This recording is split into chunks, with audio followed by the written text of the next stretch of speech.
President Trump is acquitted in the Senate, Mitt Romney votes to convict, and Joe Biden's long journey to nowhere continues. I'm Ben Shapiro. This is The Ben Shapiro Show. The Ben Shapiro Show is sponsored by ExpressVPN. Why haven't you gotten a VPN yet? Visit expressvpn.com/Ben. Well, it's over. We're done. Okay, so was that a giant waste of time? Yep, pretty much. It turns out that entire impeachment debacle was a giant waste of time. We spent an enormous amount of time and energy covering something that amounted to nothing. The only person who ended up crossing party lines to vote against the president of his own party was Mitt Romney of Utah. We'll get to Senator Romney in just 1 second. But suffice it to say, President Trump ends this thing in a better position than he began this thing. Right now, an extraordinarily high percentage of Americans, according to Gallup, are positive about the economy. Some 63% of Americans approve of President Trump's handling of the economy. Trump's approval rating is closing in on 50% for the first time in his presidency. The Democrats look like they're in disarray. This did not do any heavy lifting for them. They didn't change broad American perceptions of President Trump. That was all baked into the cake already, as it turns out. They didn't change broad American perceptions of Congress other than the generalized belief that Congress is useless and a partisan institution designed to go after people of the other party. So nothing really changed here. And despite the attempts by the media to turn Romney's vote into a referendum on Republicans generally,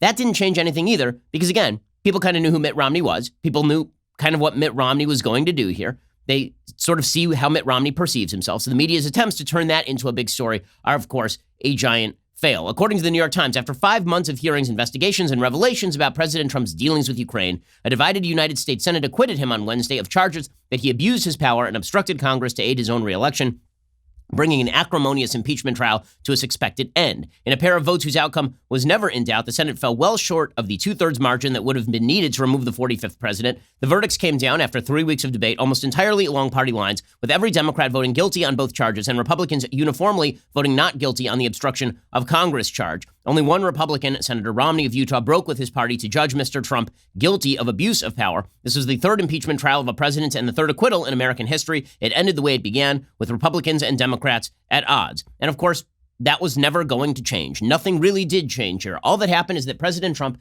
now gets to go around holding up a newspaper that says acquittal. And here is the thing. The expectation that Democrats had, I don't know what they thought they were going to get out of there. Okay, so President Trump shows up at the National Prayer Breakfast this morning, and he literally is holding up a copy of USA Today with the giant headline, Acquitted, sort of like Harry Truman in 1948 holding up the headline, Dewey defeats Truman. And he's holding up all the headlines, right? He's got the New York Times over there and the Washington Post. He's holding up every newspaper he can find saying Trump acquitted. And in the minds of the American public, that means this is over. And basically, no matter what happens on the Ukraine score, it's not going to matter anymore. In the same way that once the Mueller report came over, that didn't matter anymore. So it looks like they keep taking shots at him, and he looks Teflon. The more shots you take at the president of the United States, and the more that bounce off of him, the more it looks as though he is impregnable, as though he is not damageable. And that is clearly true of President Trump right now. That hasn't stopped the Democrats from trying to claim that somehow they won a victory here, but they didn't. It turns out that when you take a shot at the president this way and you miss, that it doesn't redound to your benefit. And this certainly has not redounded to the benefit of the Democrats. We'll get to more of this in just 1 second. First, let's talk about your employees. So you may have noticed that we started our show a little bit later than usual today. And you may have been asking yourself, just why? Well, let's say that you had a very, very important producer, somebody you've been working with for years, really terrific at his job, and he just decides to take a day off. And it is the most inconvenient day off in human history. So when the technology starts to go south, there's no one there to fix it. Let's call this person Austin. And let's say that Austin he wasn't there today to make sure that everything ran. Now, it's not quite his fault. I mean, he had planned on this day off, but still, does a doctor get an emergency phone call in the middle of the night and show up at the hospital? He does. And Austin didn't show up, which means perhaps it's time for us to start looking at ZipRecruiter.com. ZipRecruiter ensures that the best possible employees come and fill your slot. People who will never take a day off. ZipRecruiter.com. No wonder 4 out of 5 employers who post on ZipRecruiter get a quality candidate within the very first day, because great candidates are told to apply to your jobs, and then ZipRecruiter helps filter them so you don't just get your inbox filled with a bunch of garbage candidates. Whenever you open up applications for a candidacy, for a job opening, Well, you may end up with a bunch of not great applications. ZipRecruiter helps you go through all of those, make sure that you get only the best applications. ZipRecruiter is the smartest way to hire. See why ZipRecruiter is effective for businesses of all sizes. Try ZipRecruiter for free at our web address, ziprecruiter.com/dailywire. That is ziprecruiter.com/DAILYWIRE, ziprecruiter.com/dailywire. By the way, Austin also happens to be a Cubs fan. Another good reason for me to take a look at ZipRecruiter.com. Again, that's ZipRecruiter.com/dailywire, DAILYWIRE, ZipRecruiter.com. Okay, so the Democrats keep trying to claim that they are not owned here. Here is Justice Roberts yesterday declaring that Trump was not guilty on the abuse of power vote. So this was the historic moment when it became obvious, if it was not already, that Trump was not going anywhere. Here is Justice Roberts announcing the result of the vote. In this article of impeachment, 48 senators have pronounced Donald John Trump, President of the United States, guilty as charged. 52 senators have pronounced him not guilty as charged. 2/3 of the senators present not having pronounced him guilty, the Senate adjudges that the respondent, Donald John Trump, President of the United States, is not guilty as charged in the first article of impeachment. Okay, so that was the moment. Now, Democrats are still trying to suggest that they won a victory here. So you have a couple of big opinion pieces today. One from Adam Schiff, Jerry Nadler, Zoe Lofgren, Hakeem Jeffries, Val Deming, Sylvia Garcia, and Jason Crow. Those would be the Democratic House managers in the impeachment trial of President Trump. And they wrote an opinion piece for the Washington Post that is titled, "Trump Won't Be Vindicated. The Senate Won't Be Either." Yeah, we're at the jerk store. We're at the jerk store, right? We're at Seinfeld's jerk store. You remember this episode where Costanza gets in an argument with a guy and then he comes up with a great comeback, but it is too late. It's now too late, right? He's left the venue. And so he waits like the entire episode and then drops the comeback randomly at a certain time. This is the Democrats now. They are now in the jerk store episode of Seinfeld. According to these House Democratic managers, over the past 2 weeks, we have argued the impeachment case against President Trump, presenting overwhelming evidence that he solicited foreign interference to cheat in the next election and jeopardized our national security by withholding hundreds of millions of dollars in security assistance to pressure Ukraine to do his political bidding. Now, again, if they thought they had overwhelming evidence, they wouldn't have needed additional witnesses, so it's weird that they were moaning about the need for additional witnesses. When the president got caught and his scheme was exposed, he tried to cover it up and obstruct Congress's investigation in an unprecedented fashion. Again, that is not true. As the trial progressed, a growing number of Republican senators acknowledged that the House had proved the president's serious misconduct. No, a growing number of Republican senators acknowledged that the president had done something wrong, but they did not believe that the House had proved the accusations that they brought to the fore in this impeachment trial. Nonetheless, the House Democrats say throughout the trial, new and incriminating evidence against the president came to light almost daily, and there can be no doubt it will continue to emerge in books and newspapers and congressional hearings. Most important, reports of former National Security Advisor John Bolton's forthcoming book only further confirm that the president illegally withheld military aid to Ukraine until Kiev announced the sham investigations that the president sought for his political benefit. Although Bolton told the House he would rather sue than appear to testify pursuant to a subpoena, he appeared to have a change of heart and made it clear he would be willing to testify in the Senate. That's not accurate either. Basically, he said, "I'll testify," but it was unclear that Bolton was ever going to violate executive privilege absent some sort of court order. Now, what they're saying here is not entirely false in the sense that it's quite possible that they then call Bolton in the House. He says something damaging. The Republican senators look bad. It's one of the reasons why I was not completely sanguine on the idea of no more witnesses. I thought, okay, maybe the best thing to do here is have 2 weeks of witnesses, get this all behind us, and then the Democrats have no more bullets in their gun, right? All the ammo has been spent. So we'll see if this materializes or not. But I will say that after the acquittal is over, the American people, I think, are just breathing a sigh and being, okay, that's another thing we don't have to worry about now, because honestly, this thing was just a pain in the butt. Notwithstanding the Constitution's mandate, say the Democrats, that the Senate shall have the sole power to try impeachments, a narrow majority of senators opted not to, and instead acted as though it were an appellate court precluded from going beyond the record in the House. Nothing supported this unprecedented prohibition on witnesses and documents except the overriding interest of a president determined to hide any further incriminating information from the American people and a Senate majority leader in his thrall. You're right, the Senate was not prohibited from calling witnesses, but the Senate is not obligated to call witnesses either. This is why the Senate gets to preside over the rules of the trial. And if you don't have a majority, you don't really get to bitch about the fact that you don't have a majority in the Senate when it comes to obviously constitutional procedures. And then the Democrats suggest that this means that President Trump is basically going to cheat in 2020 no matter what. And as per the usual arrangement, the Democrats then decide that there is only one hero of the day, and that, of course, is Mitt Romney, the senator from Utah. Right? The House Democratic managers say, when we made our final arguments to the Senate, we asked whether there was one Republican senator who would say enough to impartial justice as their oath required and convict the president. And there was. Mitt Romney, the senator from Utah, showed a level of moral courage that validated the founders' faith that we were up to the rigors of self-governance. Now, this stuff I'm not willing to hear from Democrats. I'm not. Now, here's my perspective on Romney. So first, here's what Mitt Romney had to say in announcing that he was going to vote to convict President Trump, the senator from Utah, and of course, 2012 Republican nominee for president of the United States who got shellacked by Barack Obama. Here's Mitt Romney announcing his vote to convict Trump. The grave question the Constitution tasks senators to answer is whether the president committed an act so extreme and egregious that it rises to the level of a high crime and misdemeanor. Yes, he did. The president asked a foreign government to investigate his political rival. The president withheld vital military funds from that government to press it to do so. The president delayed funds for an American ally at war with Russian invaders. The president's purpose was personal and political. Accordingly, the president is guilty of an appalling abuse of public trust. Okay, and then Romney defended this on Fox News. He suggested that it was hard to imagine a more destructive attack on the Constitution. He had sort of a media rollout of his vote. It was pretty obvious, apparently, to people inside the Senate, this is the way the Romney's been going over the last week or so. So here is Romney.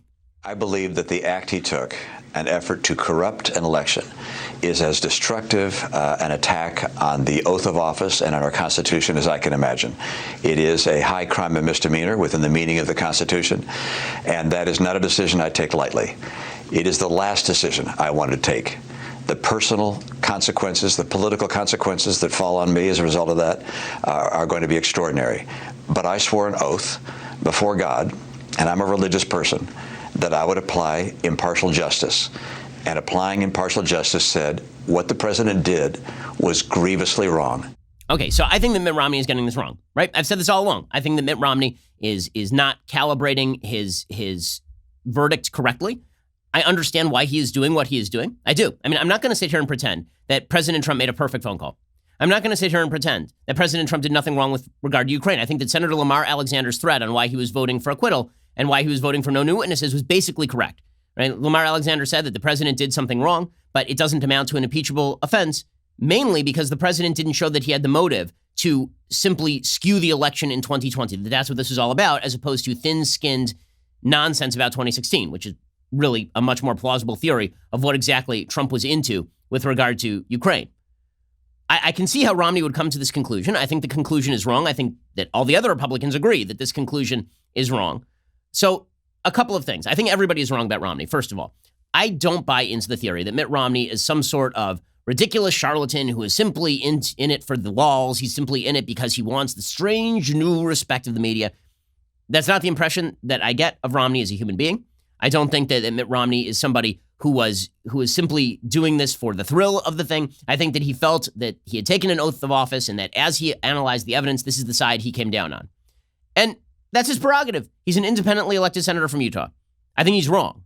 Right? I think he's wrong. I think he's dead wrong. But do I think that it is his responsibility to adjudicate whether his opinion is going to impact Trump or impact 2020 or any of the rest of that? That's not his job in this particular arena. His job is to decide whether this rose to the level of high crimes and misdemeanors, which is why when Senator Rubio suggested that, sure, this was kind of a high crime and misdemeanor, but I'm going to vote for acquittal anyway because there's an election coming up in 11 months. Well, that is actually not the function of the Senate. So Romney independently adjudicating how he felt about this, I'm not going to come down on Romney for that. I'll come down on him for his judgment. I think his judgment is incorrect. But the hit on him from the right, which is that he's a cuck, he's a traitor, he's the worst.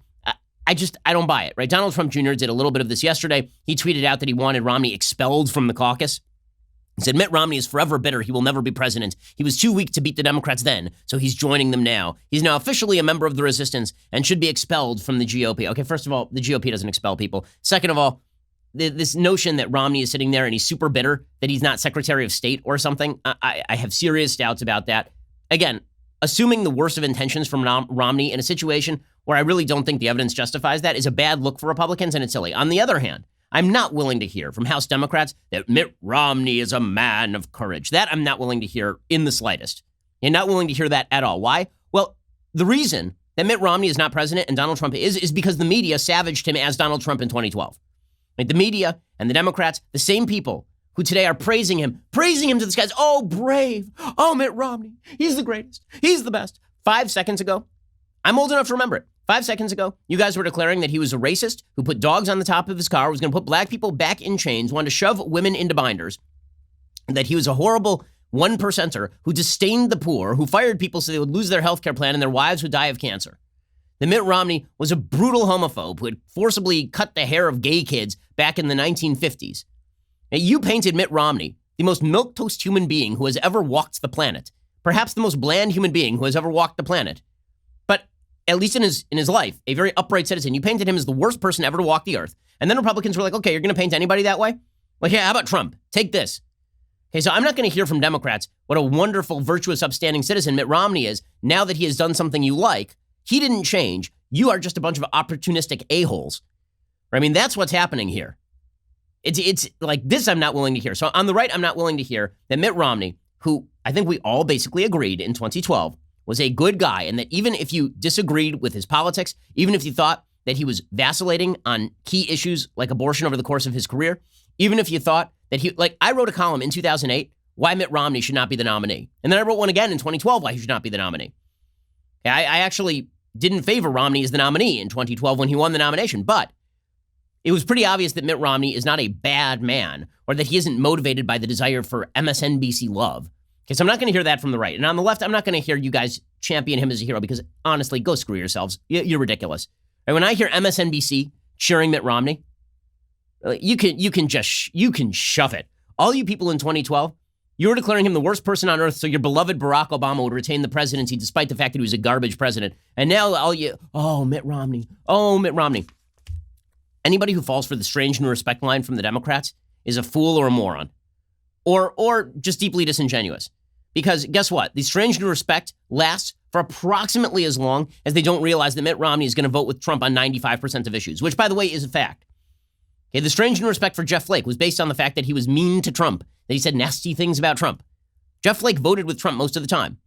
And if he had continued on in the Senate voting with Trump, he wouldn't have gotten, they wouldn't have said that his votes in favor of bills that Trump sponsored were now principled votes, that it was the same principled man standing up to Trump and voting for a thing. Because the way it works for the media is when you agree with them, you're a good, noble human being. And when you disagree with them, then you're a bad, evil human being. So Mitt Romney agrees with them on impeachment. Now he's a hero of the Republic. 5 seconds ago, he was the worst person ever to walk the earth and must never be president of the United States and was a ridiculous fool to boot. But here's MSNBC praising Romney to the skies because they're a bunch of liars. Mitt Romney, of course, the former Republican nominee. In the moment, as he was speaking, it felt historic indeed. It will cement Senator Romney's legacy and stain what the White House was no doubt hoping would be a clean party line acquittal today, despite the party's refusal to hear from witnesses or admit new documents into evidence. Democrats are taking pains to draw a distinction likely to become a refrain in the coming weeks and months that today's acquittal does not equal an exoneration for the president, who will remain impeached forever. Okay, and again, listen to that media coverage. Brian Williams, when he's not flying fake helicopters over Iraq being shot down by the insurgents. I'm sorry, this whole thing is ridiculous. Just doing the bidding of the Democrats. Well, he was acquitted, but he wasn't exonerated. Yes, but an acquittal is never an exoneration. That's not what acquittals do. I mean, that's not what trials are. Trials are not exonerations. Trials are acquittals, like by their very nature. We'll get to more of this in just 1 second.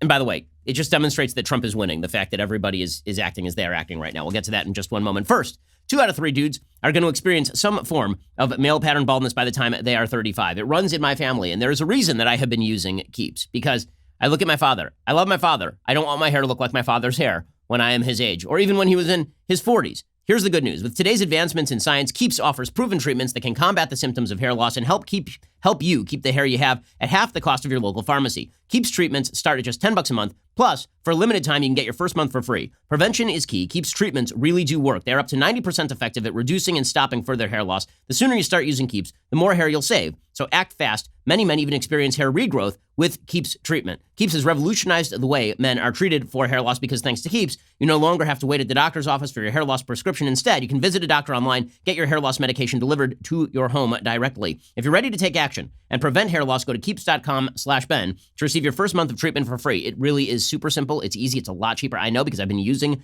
Keeps. That is KEEPS.com/Ben, keeps.com/Ben. You may not be losing your hair right now, guys, but I promise you, you will be soon. So go check out keeps.com/Ben right now. Now, again, do I think that Mitt Romney did anything that is morally bereft here? No, I don't, because I don't think that it is the responsibility of a United States senator to be looking along the spectrum of, oh no, Democrats are going to use what I say against the president. Like that's not his job here. Do I think that he was wrong in his judgment? Absolutely. This is why I think that both the media response and the Republican response here are pretty ridiculous. And when I say pretty ridiculous, I mean supremely ridiculous. Like Elizabeth Warren out there praising Mitt Romney. It's just ridiculous. Like here's Elizabeth Warren, who hates Romney, right? I mean, let's be real about this. Elizabeth Warren thinks that Romney's a skunk. Elizabeth Warren is a despicable human being. And here she is with Lawrence O'Donnell, both of whom hate Romney, but now they love Romney. Now Romney's the best. Strange new respect pouring from the heavens. What was it like listening to that one Republican stand up and see this case basically the same way you do?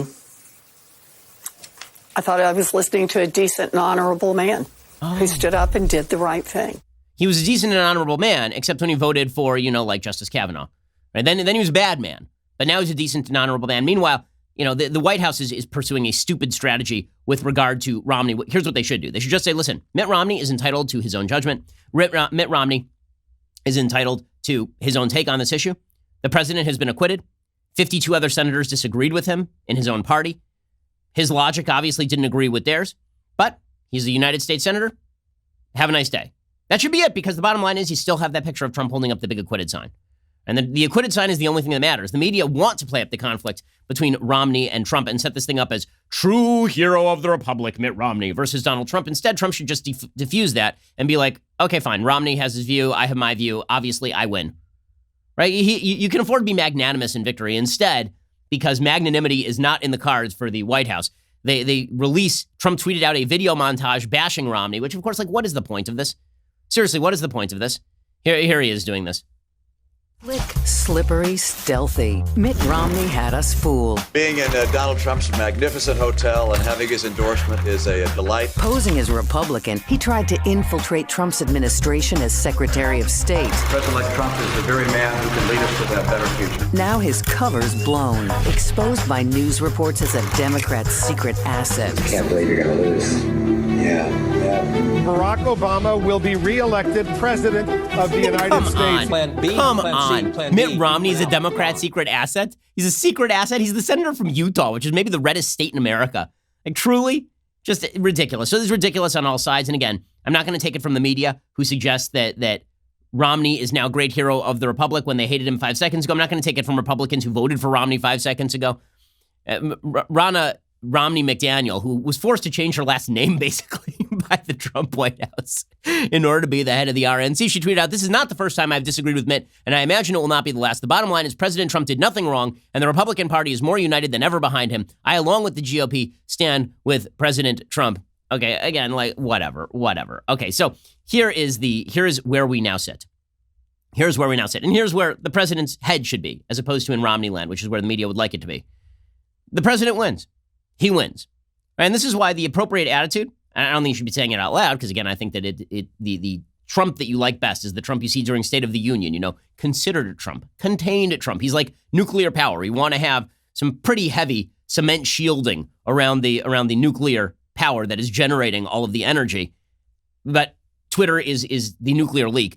The president tweeted out that he would be president for life just to troll the Democrats, which is kind of, I'll admit, it's hilarious, okay? May not be good politics, but it is really funny. He tweeted again this graphic that he had tweeted before. It was a cover of Time magazine that shows Trump 2028, Trump 2032, Trump all the way till Trump 2048, at which point the president of the United States would be, let's see, he is 73 years old, right? And then it has Trump 2056, right? It starts moving. Trump 2060, Trump 2064. They're going to be 150 years old. And the Democrats online, they were going crazy over this. They're like, he means that he's really going to be president forever. Not unless his disembodied head is going to be president of the United States in 9,000, in 60,000, in forever. Like, it's ridiculous. They're really doing this. Like, this means he's never going to leave office. He's going to declare himself dictator. He's going to, like Darth Sidious, defeat the power of death and hook himself up to machines. He'll be the disembodied floating head of Larry King from Futurama.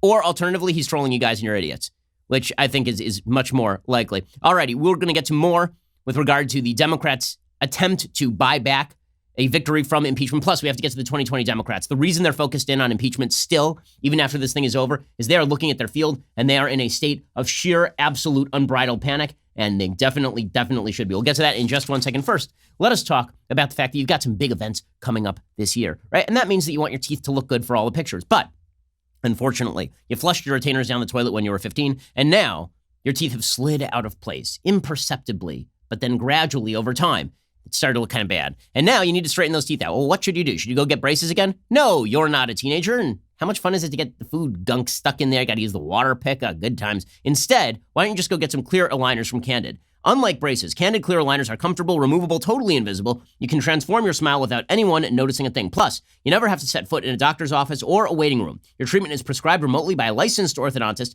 and Candid will deliver everything you need directly to your door. Unlike other companies, Candid only works with orthodontists, never general dentists, which means your treatment will be designed by an expert in tooth movement with 20 years of experience on average. If you're looking ahead to wedding season or a special event, with Candid, the average treatment is just 6 months, and you'll start seeing results way before then. Learn more about Candid's process. Get a complimentary 3D scan of your teeth at a Candid studio near you. It is the simplest, freest way to get started. For a limited time, you can get started with $75 off by using code Shapiro at candidco.com/Shapiro. That is candidco.com/Shapiro. Again, use code Shapiro for $75 off, candidco.com/Shapiro. Use code Shapiro. So as I say, the Democrats are in a state of sheer disarray because this has all gone wrong for them. The Iowa caucuses, it turns out, as we'll get to in a second, were a complete and utter cluster F.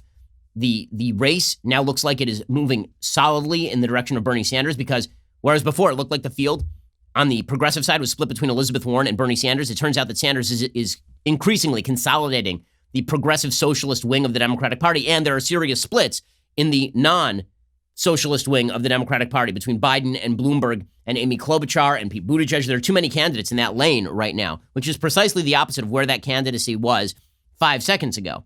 So that's a very dangerous place for the Democrats to be. So instead, the Democrats are trying to cling to the last vestige of, but we impeached him. We impeached him, really, like we did. And so they're trotting out Chuck Schumer, suggesting that instead of conviction, we got Dershowitzian arguments. He wasn't actually acquitted. He's still impeached, guys. He still is. Come on. Instead of maintaining the president's innocence, the president's counsel ultimately told the Senate that even if the president did what he was accused of, it's not impeachable. This has taken the form of an escalating series of Dershowitzian arguments, including, quote, abuse of power is not an impeachable offense. Quote, the president can't be impeached for non-criminal conduct, but he also can't be indicted for criminal conduct. Quote, if a president believes his own reelection is essential to the nation, then a quid pro quo is not corrupt. Again, none of this makes any difference. This is just the Democrats shouting at the sky because they didn't get what they want. So instead, you have Joe Biden out there on the stump mumbling to himself about how Trump shouldn't view acquittal as a victory. There's only one problem. Anytime the president surpasses an expectation, this is the dirty secret of politics. It's something Bill Clinton was really good at. Bill Clinton would deliberately set low expectations just so that he could surpass them. Well, the expectations for Trump are so low that when he surpasses them, it's great for him. So if the expectation that the Democrats built up is that Trump would be exiting office and then Trump is acquitted, that's a big win for him. But Biden says Trump shouldn't view acquittal as a victory. He shouldn't. And then Biden basically keels over. He's already calling it, he says it's a victory on the impeachment hoax on Twitter. Is this a victory for the president? I can't imagine being president of the United States and having all one party plus someone from your own party vote to say you should be thrown out of office and view that as a victory. I don't know. Also, where am I and why and why? Again, the Democratic attempts to buy a victory from the ashes of defeat. That graphic's the only one that matters. Donald Trump holding up that newspaper that says acquitted. That is the only one that matters this morning. Instead, you get Sherrod Brown, the Democratic senator from Ohio, writing in the New York Times, in private, Republicans admit they acquitted Trump out of fear. So now it's all about the Democratic senators who are fearful of Trump, and that is why they voted the way that they did. So Mitt Romney is the only man of honor in the Senate, only because he happened to vote alongside the Democrats. And again, the Democrats are banking still on impeachment, despite the fact that it's a failure, out of the simple calculation that the more they talk about their own candidates, the more trouble They have Iowa continues to be just a complete disaster area. So the results are still trickling in from Iowa. Basically, the results show that Bernie won the most votes, but that Pete Buttigieg walks away with the most delegates, or at least even in the delegate count. Pete Buttigieg is getting a bump in New Hampshire from all of that. Now there are reports that one of the reasons that the Iowa caucuses failed, and the Democrats are now trotting this one out, is that on a 4chan board, people had posted the number of the DNC hotline for reporting the precinct results, and they clogged the lines, and so this supposedly twisted everything. There's only one problem, which is that the DNC itself has said that there weren't significant problems in this particular area, that the problem with the app was just a problem with the app, that there is no real doubt about the election results. They want to blame it on Republicans in some way. They want to blame it on trolls in some way, but this was pure unbridled stupidity, because if you don't protect yourself in the middle of an election, then I honestly don't know how you can expect the American people to trust you running virtually anything, right? I mean, it's very difficult to imagine how we are supposed to hand over our healthcare to people who can't run an election involving 170,000 voters. Iowa has released some results. They're still not up to 100% of results. And then they started releasing minor corrections. Last night, they said there will be minor corrections to the last batch of results, and we'll be pushing an update momentarily. There was an error that apparently confused votes for Bernie Sanders for votes for Deval Patrick. Pretty obvious that nobody voted for Deval Patrick. But the continuing fiasco in Iowa has robbed Bernie Sanders of any momentum that he was going to get from Iowa. Pete Buttigieg, however, is getting a fairly large bump in the New Hampshire primary, and that is horrible, horrible news for Joe Biden. Because right now, as I say, the Democratic non-Bernie lane is seriously divided, and that is a huge problem. Elizabeth Warren is fading, and she's fading badly, and she will likely be out of the race by the time we hit South Carolina. If she finishes low in New Hampshire, which is a state that she really needs to finish top 2, then she's toast. Because really, you think she's going to have more momentum in like Nevada? That's not a place where or South Carolina, where black voters make a huge difference. Over half of the Democratic base in South Carolina voting in the primaries is black. That's Biden territory. So we're going to get to more analysis of the Democratic field. You can tell who the front runner is because it's the person who's not on the campaign trail.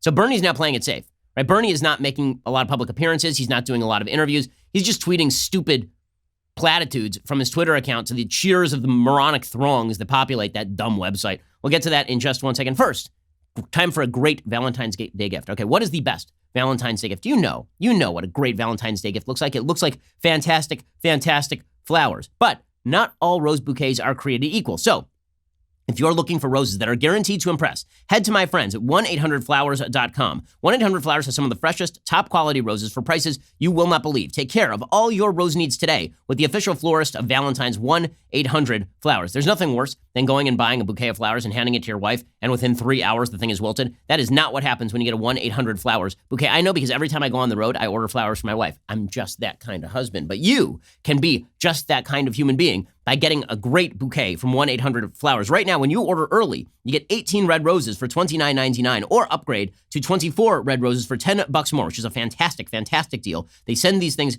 to you overnight. They're shipped overnight to ensure freshness. They're picked at their peak, so they are quite beautiful, and they last a long time. I mean, really. Bouquet prices will be going up soon. Take advantage today. 18 red roses for $29.99 or an upgrade to 24 red roses for $10 more. It's an amazing offer, but it does expire today. Pick your delivery date. Let 1-800-Flowers handle the rest when it comes to impressing her on Valentine's Day. Trust in the Rose Authority. To order 18 red roses for $29.99 or upgrade to 24 red roses for only $10 more, go to 1-800-Flowers.com/Shapiro. That is 1-800-Flowers.com/Shapiro. Okay, we're going to bring you the latest on the Democratic race. The panic is setting in, and it is obvious that the panic is setting in for the Democrats. We are going to get to more of that momentarily. First, quick note. Back in July last year, I told you about an amazing podcast called Apollo 11, What We Saw, hosted by my friend, Bill Whittle. The show took you back in time to the experience of living through the space age. Beautifully produced right here by a lot of folks at the Daily Wire. Well, now, Bill has a new season of the show. This time, Bill takes you back to the Cold War. The story is incredibly well told. The setting is brilliantly descriptive. You get a sense of what it was like to live through major events like the Berlin airlift and the Korean War, the Cuban Missile Crisis, and the space race. These milestones are tied together to give you a sense of the big picture, the apocalypse that never happened. As the host, Bill does have a tremendous way of pulling you in, making the story engaging and entertaining. Whether you remember living through some of these events or, like me, you weren't born yet. They've already released 2 episodes of this 12-part series. You should have some to catch up on. You should go listen now. It has never been more relevant than this year, where the left is going full-blown commie in so many of their policies and their language. Bernie Sanders. This podcast emphasizes the battle not only for capitalism, but for civilization itself, the difference in values between the West and the USSR. Just go to dailywire.com/Cold War and start listening to this incredibly important story. It's really, really beautifully told. That is dailywire.com/Cold War, or you can also get the podcast over at iTunes and SoundCloud and all the other places that we do podcasts. Also, gang, if you haven't noticed already, 2020, it's wild, man. This is wild, right? We've already finished an impeachment. We had the killing of Qasem Soleimani. We had the Iowa caucuses, absolute failure. We had the State of the Union. It's getting crazy, and this is just the beginning. The best way to stay informed, go become a Daily Wire member and get comprehensive news and info from us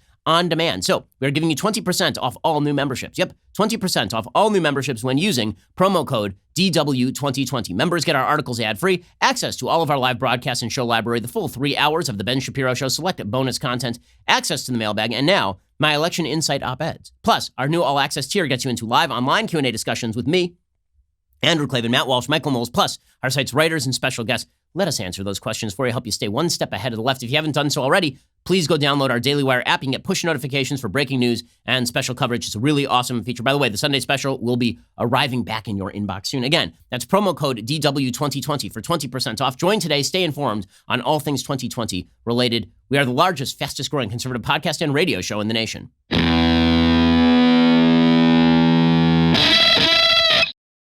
So as I say, the Democrats are in a state of sheer panic because their supposed frontrunner, Joe Biden, is in a state of absolute collapse. And he's basically admitting as much. Iowa was a bad showing for him. He ended up at something like 16% of the vote compared to Pete Buttigieg at 27% and Bernie Sanders at 26% in terms of the delegate count.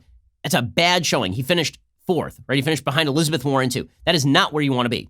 The Rubio strategy from 2016, it turns out, third, fourth, third, first, third, fourth. It turns out you don't win the nomination that way. That is not a way to win the nomination. At some point, you're going to have to win something, which is why the biggest thing on the calendar right now for Joe Biden is Nevada, and we have no polling data from Nevada, as in none, zero, zip, zilch. The last poll taken in Nevada was USA Today Suffolk, January 11th, and it had Biden up 1 over Bernie Sanders. That ain't going to cut it.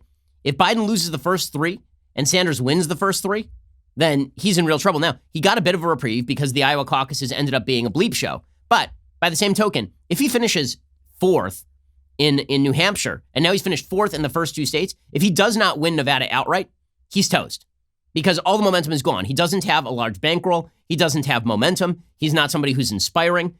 He was the default anti-Trump candidate. And then Bernie came along, and it turns out that with a solid core of 25%, as Donald Trump found out, you can win primaries that way. You can, because everybody else will split. There are too many candidates in these races. Well, the New Hampshire presidential primaries a few weeks ago, the polling showed that Biden was running up close to Sanders, right? That he was in first or second place in all of the polling, virtually all of the polling, that Buttigieg and Warren had started to slide a little bit. After Iowa, there are 2 new polls out. There's one from Emerson. That poll shows Bernie Sanders up 31-21 over Buttigieg, with Biden and Warren down at 12. So there's a solid shot that he gets shellacked in New Hampshire. There's another poll out from the Boston Globe at Suffolk, and it has, again, Buttigieg jumping, Sanders at 25, Buttigieg at 19, Biden at 12, and Warren at 11. So these polls are consistent in showing a massive collapse for Joe Biden in New Hampshire, which is a very, very bad look. As Allah Pundit writes over at Hot Air today, he would have been okay finishing second in Iowa to Bernie. He would have even been okay-ish finishing 3rd behind Bernie and Warren. Either result would have set Biden up to deliver this sales pitch to the rest of the Democratic electorate. You now have a clear choice between pragmatism and socialism, between electability and purity. I'm the only electable pragmatist left in town. Choose. But finishing behind Buttigieg deprives him of that argument. And by the way, finishing equal to Klobuchar deprives him of that argument, which is why people from Biden's campaign are basically going, well, what if we just pretend the Iowa results are illegitimate? What if we pretend Biden actually did okay in Iowa? So there's even a split inside the Biden campaign. It's just chaos over there. Simone Sanders is a campaign surrogate for Joe Biden. She was on the national TVs, and she was asked if the Iowa results are legitimate, and she refused to answer the question. Yesterday, your comms director, Kate Bedingfield, was raising concerns about the legitimacy of the results. Is that a concern you still have? Look, I stand by Kate Bedingfield's comments, and I would also underscore that the integrity of this process is very important. So you're saying the results that we are currently, Simone, this is very important. Brianna, results if I may, Brianna, I know this it's is important, so Simone, and we're running out of time. If you would allow me to finish, we're seeing, because you're not answering my question. The results that Brianna, what I'm saying is that the results that we have seen are partial results. We do not have all the data. Okay, so again, she refuses to say that the results are legitimate, but she does say that we don't have all the data. So they're trying to throw aspersions at Iowa. Okay, fine. Even take Iowa off the table. Biden needs to do better in New Hampshire, doesn't he? I mean, at least he has to show some signs of life. The great suspicion of Joe Biden is that he's actually a dead human being, that he's not actually alive. So Joe Biden basically admitted as much yesterday. He said, listen, we took a gut punch in Iowa. 24 hours later, they're still trying to figure out what happened in Iowa. At this rate, New Hampshire will be the first in the country to get the vote.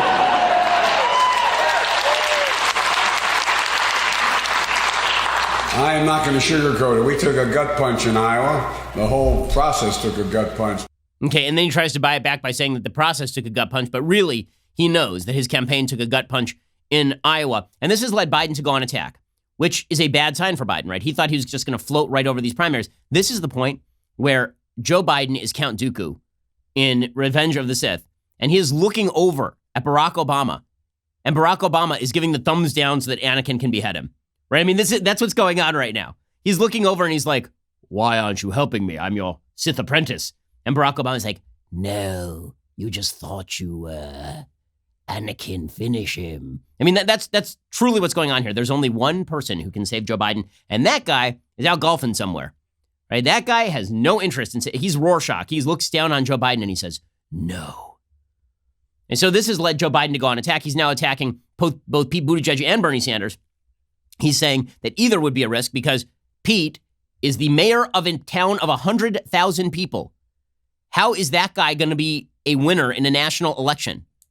And Bernie Sanders is a socialist. These are the choices that you are choosing. Now, again, this is a sane case, but the problem is that being default candidate has rarely worked. Being default candidate is usually likely to fail. The only time that I can remember default candidate sort of walking away with it was Mitt Romney, and that was after everybody tried everybody else. But in any case, here is Joe Biden going hard after his political opponents. But if Senator Sanders is a nominee for the party, every Democrat in America up and down the ballot in blue states, red states, purple states, it's easy districts and competitive ones, every Democrat will have to carry the label Senator Sanders has chosen for himself. He calls him, and I don't criticize him, he calls himself a democratic socialist. Is he really saying that Obama-Biden administration was a failure? Pete, just say it out loud. I have great respect for Mayor Pete and his service to this nation. But I do believe it's a risk, to be just straight up with you, for this party to nominate someone who's never held an office higher than mayor of a town of 100,000 people in Indiana. Yeah, and that, of course, is true. And it's amazing to me that he's waited this long to say it and that nobody else has said it. This is what happens when you tut-tut all of your rivals all throughout the campaign. Eventually, you're forced to attack them, but now it looks like a desperate attack because you're starting to lose momentum. Here's the bottom line for Biden. Biden doesn't know what his brand is because he doesn't have a brand. And so he keeps trying to brand himself. He said yesterday they call him middle-class Joe. Who the hell's ever called him middle-class Joe? Has everybody in the Senate just walked by him? Hey, look, there goes middle-class Joe. What a failing campaign. I mean, he feels like Jeb Bush circa 2016. I mean, it really is pretty brutal for Biden. I talk about the working poor all the time. I know they call me middle-class Joe and they think I'm middle-class Joe because I'm concerned about the middle class. And the reason I'm concerned about the middle class is to find an avenue to get to the middle class, to be able to stay in the middle class. And when the middle class does well, everybody has a shot. People have a way up. And in fact, the wealthy do very well. I'm sorry, was he talking? I sort of fell asleep there. And I think everybody else fell asleep too. Meanwhile, speaking of desperate candidates, Elizabeth Warren trying to recapture the magic that she had 6 months ago, but the magic is gone. And so she's trying to play the woman card because she is one of the only frontrunners who is a lady, who has the lady parts. So here's Elizabeth Warren explaining that if you don't vote for me, it's because you're a sexist. Okay, this didn't work for Hillary Clinton. It's not going to work for Elizabeth Warren, especially since 6 months ago she was leading in the primaries. So here she is doing the I am woman, hear me squeak. As a woman studying politics here at St. Anselm, I sometimes feel as if I will be at a disadvantage when I enter the workforce, since the majority of people associate politics with men. Do you believe that the men in this race have a better chance of beating Trump solely because of their gender?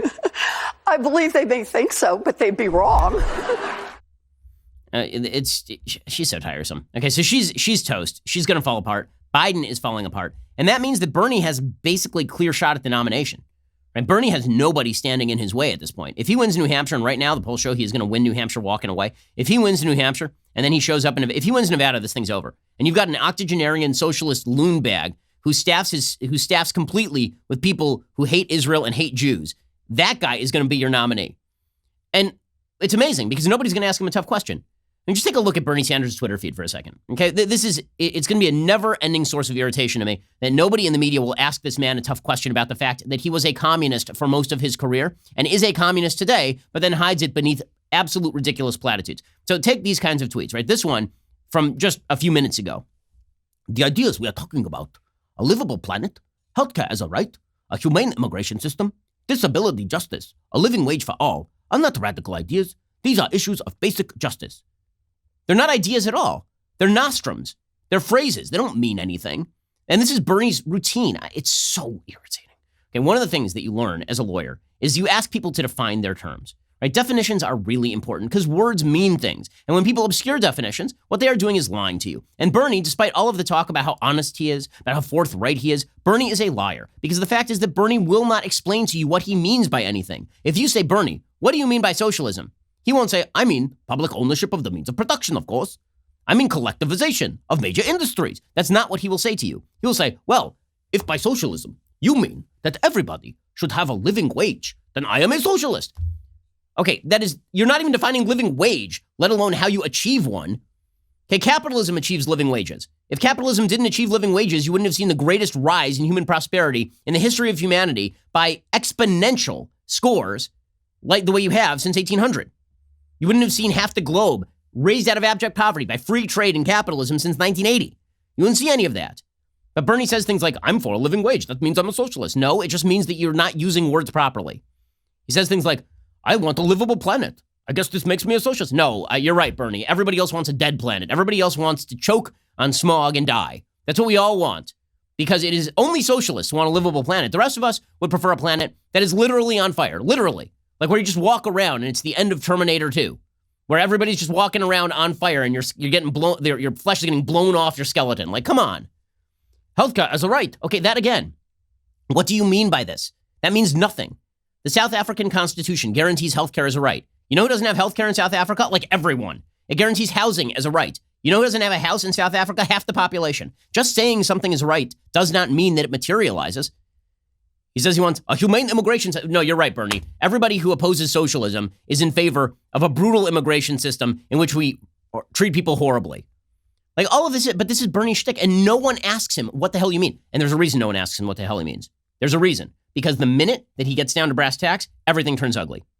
The minute it gets down to brass tacks, everything gets really ugly. There's a perspective on the left, and it is very prominent, that government is capable of doing all of these things, particularly that government is capable of achieving equality of outcome. Okay, on a very root level, what the Constitution guarantees and was supposed to guarantee, and increasingly did guarantee as it was fulfilled for all citizens over time, was equal protection before the law. What that meant is that everyone was going to be treated equally by the law. Okay, that it was not the job of government to establish, quote unquote, equality of opportunity. You know, I know that Republicans sometimes use equality of opportunity, but equality of opportunity would encompass things like, okay, some people grow up richer and some people grow up poorer. Obviously, people who grow up poorer have different opportunities than people who grow up rich. So you'd have to equalize the circumstances of birth. But that's not what the Constitution guarantees. The Constitution guarantees equality before the law because you're a human being with individual rights, and the government doesn't get to treat your neighbor differently than the government treats you. Right? That is what that is what the Constitution suggests. The left suggests a form of Rawlsian, John Rawls, philosopher from the mid-20th century, Rawlsian social justice. And what that suggests is that we are supposed to use government to achieve equality of outcome. How do we do this? Well, imagine, here's the Rawlsian construct. And Barack Obama used to quote Rawls all the time.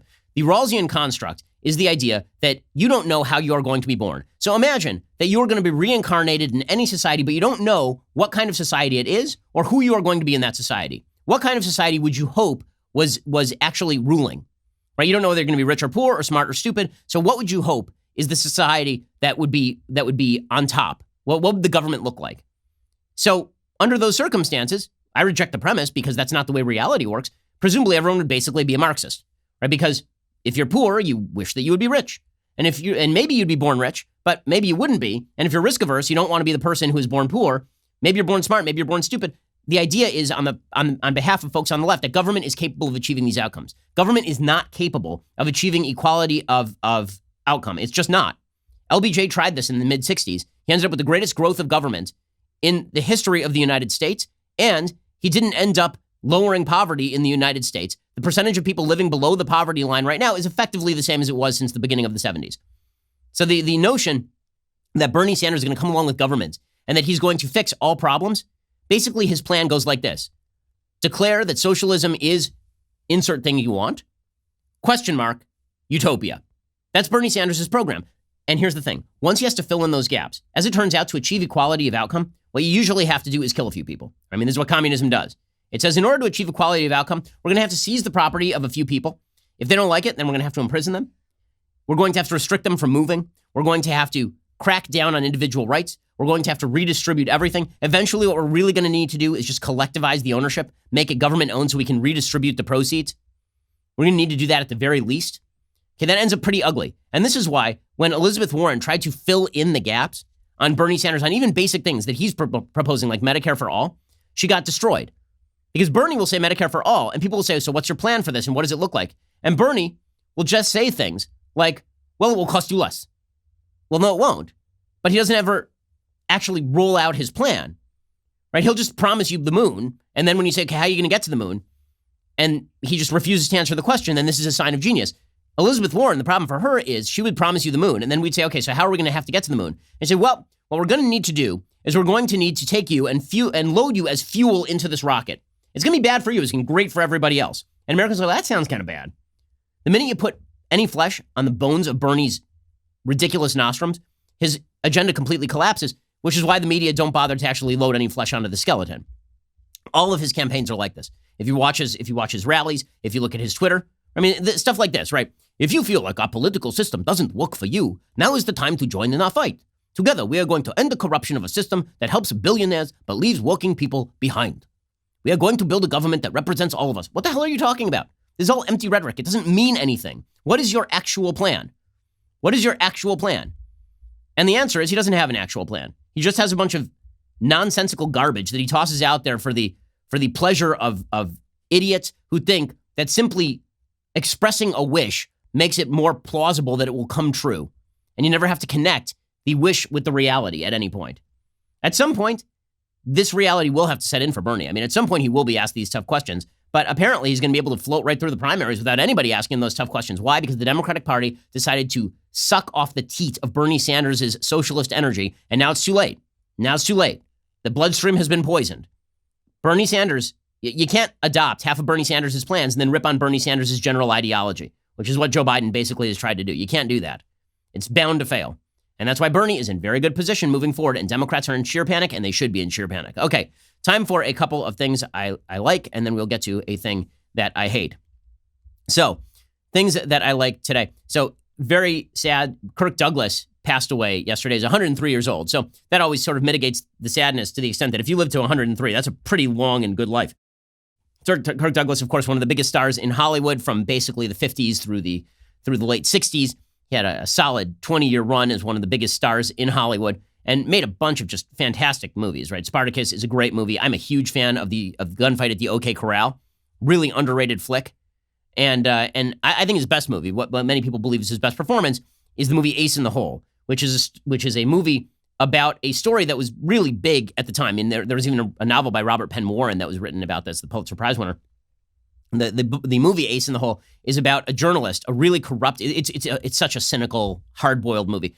It's about a cynical and corrupt journalist who is covering the story of a man who is trapped underground in a mine shaft collapse, and about how he blows up the story and people are arriving and rooting for the guy, and he's lying to the public about it in order so that he can achieve some sort of greater measure of fame. It's a really brutal, hard-boiled movie. Here it is, Ace in the Hole.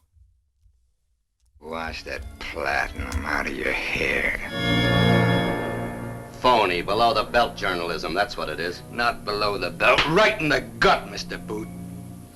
Human interest. Nothing you've ever seen before has the tremendous human interest of Ace in the Hole.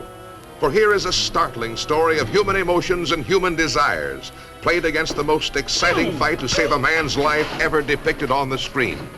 Now, when Smollett comes, you can give him your orders. Tell him to go in through the cliff dwelling, shore it up, and get him out fast. Not through the cliff dwelling. You can't get him out that way anymore.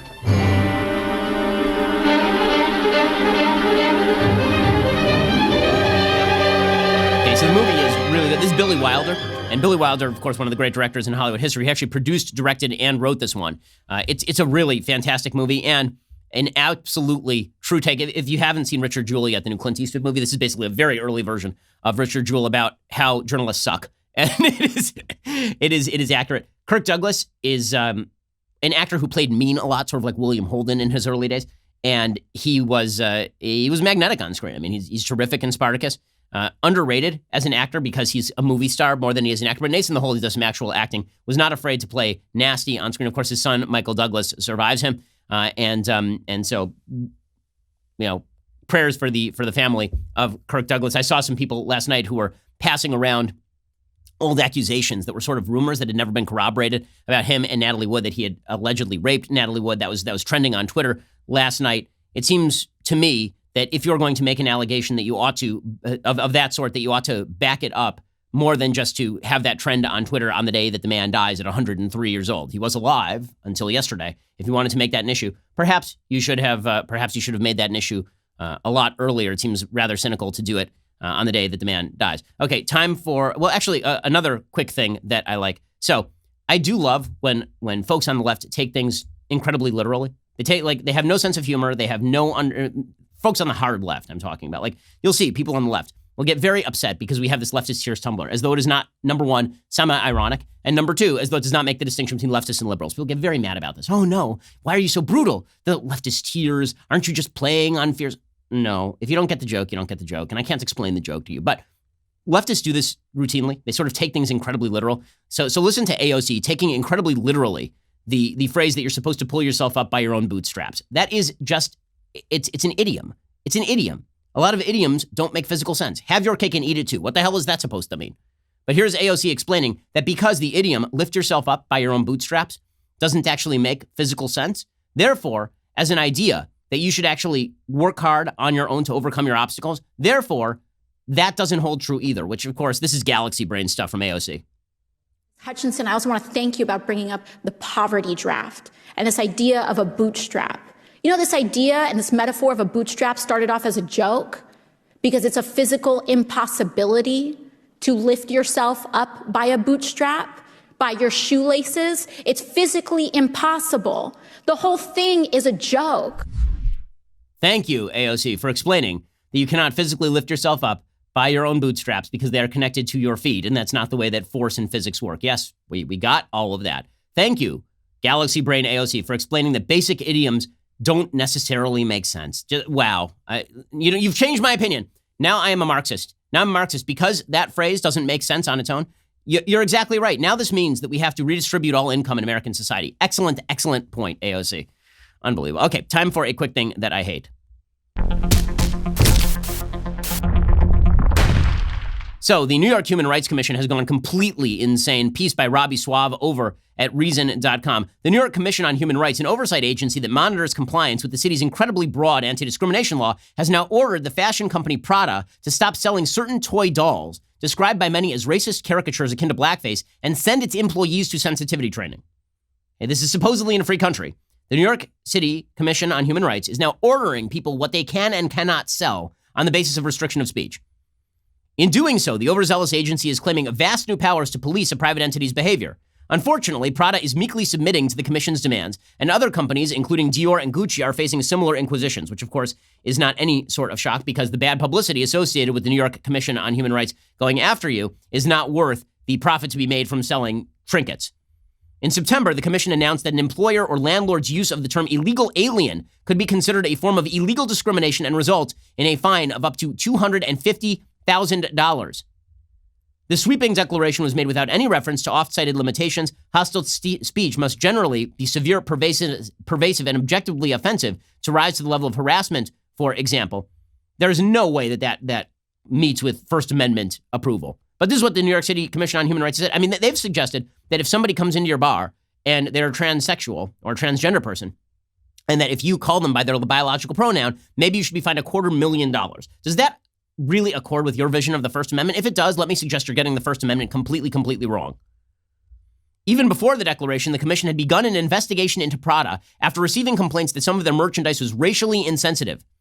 According to the New York Times, for the last year, the New York Commission on Human Rights, the law's enforcement agency of the municipal government charged with overseeing the city's human rights laws as they apply to housing, retail establishments, and other areas, has been investigating and in settlement talks with Prada, a process culminating in a deal signed on February 4th, just in time to set nerves on edge during Fashion Month. So the commission sent Prada a cease and desist letter after a member of the commission saw a New Yorker's angry social media post about the doll. This New Yorker, Chinyere Easy, a civil rights attorney, filed a complaint with the commission last January. So Prada signed an agreement with the commission. The company will now force all of its employees and company executives in Milan, Italy, through racial sensitivity training. Then they will appoint a diversity and inclusion officer subject to the commission's approval. So the commission now gets to hire people over at Prada. It's unbelievable. This person will be tasked with, quote, reviewing Prada's designs before they are sold, advertised, or promoted in any way in the United States. Okay, so this is just the government taking over product development at Prada.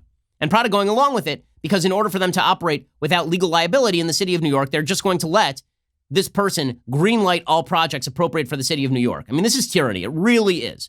It really is. And you could see this easily happening with regard to any variety of products in New York City. Let's say that they decide that the New York Post, let's say the New York Post uses the term illegal alien, and the New York City Human Rights Commission decides the term illegal alien is in and of itself discriminatory. Or the New York Post decides to call people by their biological pronouns. And the Human Rights Commission says, you're not allowed to do that. And if you do that, then your distribution of the newspaper every single day will be punishable by a $250,000 fine. So here's what we're going to do. We're going to appoint a person to the board of the New York Post, and that person is going to be an editor who is going to go through and check all of your content for discriminatory content. And that's how we are going to effectuate a hate-free New York. Would that be a violation of freedom of speech? You bet your ass it would be a violation of freedom of speech, and it would be tyranny. It would be the government overtly cracking down on freedom of speech. That's no different just because you're selling the product.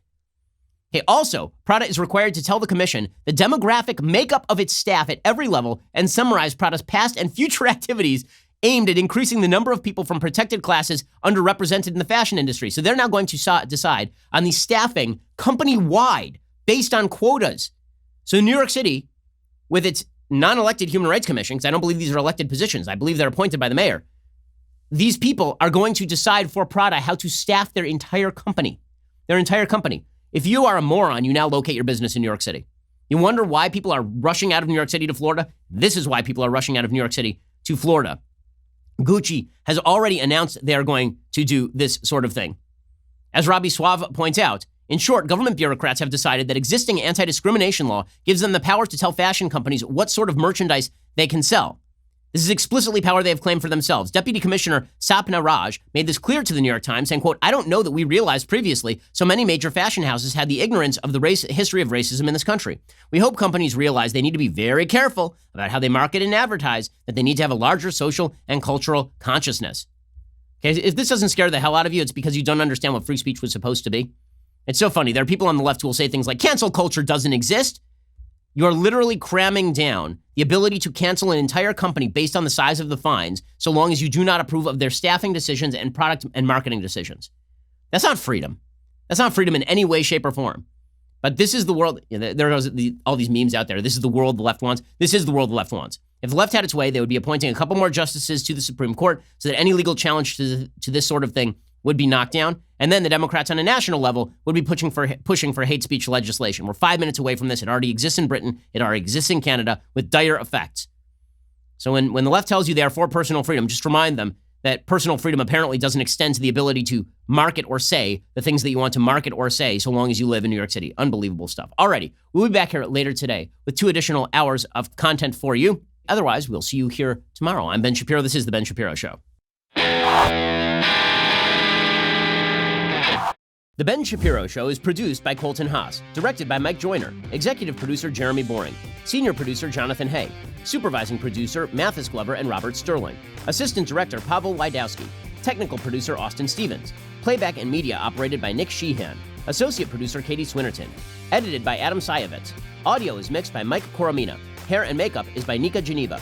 The Ben Shapiro Show is a Daily Wire production. Copyright Daily Wire 2020.